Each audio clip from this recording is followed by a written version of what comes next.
샬롬, 이동춘 목사입니다. 오늘도 여러분의 삶이 주님의 평안으로 가득하시길 기원하며 하나님의 말씀을 나누겠습니다. 오늘 주시는 말씀은 전도서 9장 1절에서 6절 말씀입니다. 이 모든 것을 내가 마음에 두고 이 모든 것을 살펴본즉 의인들이나 지혜자들이나 그들의 행위나 모두 다 하나님의 손안에 있으니 사랑을 받을는지 미움을 받을는지 사람이 알지 못하는 것은 모두 그들의 미래의 일들임이니라. 모든 사람에게 임하는 그 모든 것이 일반이라. 의인과 악인, 선한 자와 깨끗한 자와 깨끗하지 아니한 자, 제사를 드리는 자와 제사를 드리지 아니하는 자에게 일어나는 일들이 모두 일반이니 선인과 죄인, 맹세하는 자와 맹세하기를 무수하는 자가 일반이로다. 모든 사람의 결국은 일반이라. 이것은 해 아래에서 행해지는 모든 일들 중에 악한 것이니 곧 인생의 마음에는 악이 가득하여 그들의 평생에 미친 마음을 품고 있다가 후에는 죽은 자들에게로 돌아가는 것이라. 모든 산 자들 중에 있는 자에게는 누구나 소망이 있음은 산개가 죽은 사자보다 낫기 때문이니라. 산자들은 죽을 줄을 알되 죽은 자들은 아무것도 모르며 그들이 다시는 상을 받지 못하는 것은 그들의 이름이 잊어버린 바 되니라. 그들의 사랑과 미움과 시기도 없어진 지 오래이니 해 아래에서 행하는 모든 일들 중에서 그들에게 돌아갈 몫은 영원히 없느니라. 아멘. 전도서 9장 1절에서 6절 말씀을 본문으로 하나님의 손안에 있는 인생이라고 하는 제목으로 말씀을 나누도록 하겠습니다. 벼룩은 자신의 키에 137배 높이를 뛸 수 있답니다. 우리로 따지면 약 200m가량을 뛸 수 있는 것이지요. 그러나 이것은 우리의 높이고 벼룩이 우리 앞에서 자기 키에 137배를 뛰어봐야 우스운 거죠. 그래서 뛰어봐야 벼룩입니다.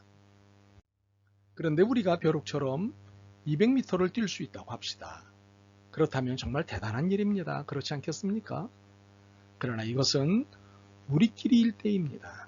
하나님 앞에서는 뛰어봐야 인간일 뿐입니다. 모든 것이 다 하나님의 손안에 있기 때문이지요. 사실 벼룩이가 자기 키에 137배를 뛴다고 했을 때 모두가 137배를 뛰는 것은 아닙니다. 어떤 녀석은 이에 못 미치는 120배, 어떤 녀석은 이를 능가하는 150배를 뛸 수 있습니다.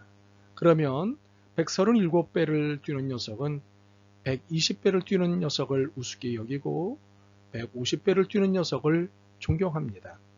그러나 그럼에도 우리의 눈에는 그 녀석이 그 녀석입니다.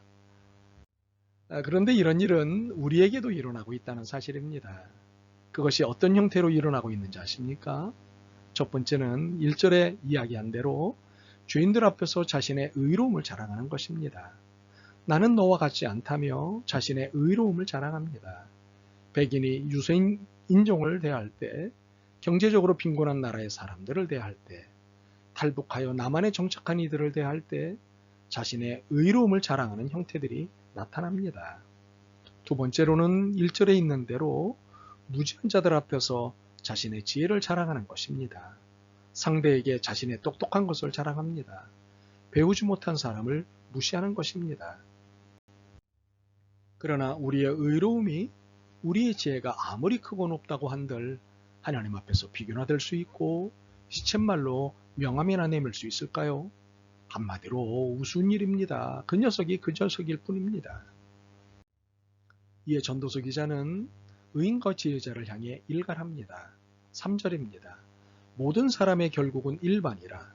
이것은 해 아래에서 행해지는 모든 일들 중에 악한 것이니 곧 인생의 마음에는 악이 가득하여 그들의 평생에 미친 마음을 품고 있다가 후에는 죽은 자들에게로 돌아가는 것이라.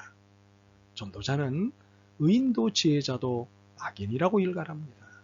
사람들끼리 비교하면 누가 조금 더 잘났고 못났고를 평가할 수도 있겠지만 하나님 보시기에는 소위 도토리 키재기에 불과하다는 사실을 지적한 것입니다.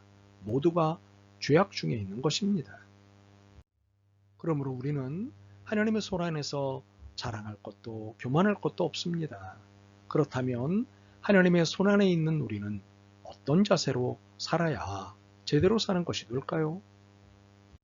첫째, 내 자신이 현재의 나를 평가하는 것을 중지하고 그 평가를 하나님께 맡기는 것입니다. 1절이 말씀하는 바이지요. 우리에게 있어 자기 점검이라는 것이 필요합니다. 왜냐하면 현재 내가 하고 있는 일이 하나님 앞에서 바른 것인지를 아는 것은 중요하기 때문입니다. 그래서 이러한 자기 점검은 늘 유익합니다. 그러나 자기 점검이 아닌 자아자찬식의 자기 평가는 어떤 경우에서건 유익하지 못합니다. 자화자찬이라는 것은 결론을 내린 평가이니 하나님의 몫을 가로챈 것이기 때문입니다. 결론은 하나님의 몫입니다. 1절을 보겠습니다. 이 모든 것을 내가 마음에 두고 이 모든 것을 살펴본 즉 의인들이나 지혜자들이나 그들의 행위나 모두 다 하나님의 손안에 있으니 사랑을 받을는지 미움을 받을는지 사람이 알지 못하는 것은 모두 그들의 미래에 일들 일이니라. 지금 현재의 행동에 대한 평가는 미래 일이라는 것입니다. 이 행위가 사랑을 받을는지 미움을 받을는지는 미래의 일, 즉 하나님의 손안에 있는 일입니다. 참으로 평가는 하나님의 몫입니다. 그러므로 자화자찬은 금물입니다. 이는 우리가 역사를 평가할 때도 마찬가지입니다. 똑같은 사건도 시대와 평가자에 따라 희비가 갈리는 것을 봅니다. 그래서 역사 평가에서 정답을 찾기가 쉽지 않습니다. 그러므로 결국 역사에 대한 평가도 하나님의 손에 넘겨드려야 옳은 것입니다. 우리는 단지 역사 앞에 부끄럽지 않는 삶을 살기 위해 애써야 할 것입니다. 둘째로 모든 사람이 하나님 앞에서는 평등하다는 것을 인정하는 것입니다. 2절과 3절이 말씀하는 바입니다. 우리에게는 양비론과 양시론에 대한 부정적 거부감이 있습니다. 즉, 두 개의 주장이 다 틀리다는 양비론과 두 개의 주장이 다 옳다는 양시론은 일종의 회색주의라며 거부감을 감추지 않는 입장이 특히 젊은이들과 급진론자들 사이에 많은 것을 봅니다. 물론 진리를 선택하는 일에 있어서는 이들의 자세가 옳습니다. 그러나 이것 아니면 저것을 선택해야 정의롭다고 보는 시각에는 일방적인 면이 많습니다. 또한 판단의 실수가 많음도 배제할 수 없습니다. 이는 앞서 역사를 바라보는 시각에 따라 평가가 달라지는 것을 이해한 것과 같은 맥락이지요. 전도서 기자는 3절에서 모든 인생의 마음에는 악이 가득하고 그들의 평생에 미친 마음을 품고 있다고 하였습니다. 무슨 말일까요? 의인도 악이 있고 선한 자도 깨끗하지 못하고 제사를 드리는 자도 제사 드리지 않는 자 못지않게 악이 있다는 것입니다. 결국 모든 사람이 일반이고 모든 사람의 결국이 일반이라는 것이지요. 바울의 지적처럼 의인은 없나니 하나도 없으며입니다. 그러므로 악인과 마찬가지로 의인도 하나님 앞에서는 다 부족한 사람이요 일반이라는 것을 알아야 합니다. 이는 모든 사람이 하나님 앞에서는 평등하다는 말로 바꿀 수 있습니다. 이제 우리는 남녀 구분, 민족 구분, 지역 구분 등을 불평등적 시각으로 구분하는 자세를 버려야 합니다. 하나님 앞에서는 모두가 일반이기 때문입니다. 셋째로는 실패하고 실수한 것을 하나님 앞에서 만회할 수 있는 기회는 살아있는 동안에만 있다는 사실을 알고 긴장하는 것입니다. 이는 4절에서 6절이 말씀하는 바입니다. 4절입니다. 모든 산자들 중에 들어있는 자에게는 누구나 소망이 있다. 5절입니다. 죽은 자들은 아무것도 모르며 그들이 다시는 상을 받지 못하는 것은 그들의 이름이 잊어버린 바 됨이니라. 6절입니다. 그들의 사랑과 미움과 시기도 없어진 지 오래이니 해 아래에서 행하는 모든 일들 중에서 그들에게 돌아갈 몫은 영원히 없느니라. 전도서 기자가 말하고 있는 것은 죽은 자는 이제 잊어버린 사람이고 그들의 몫은 없다는 것입니다. 그러나 산 자는 누구나 소망이 있다는 것입니다.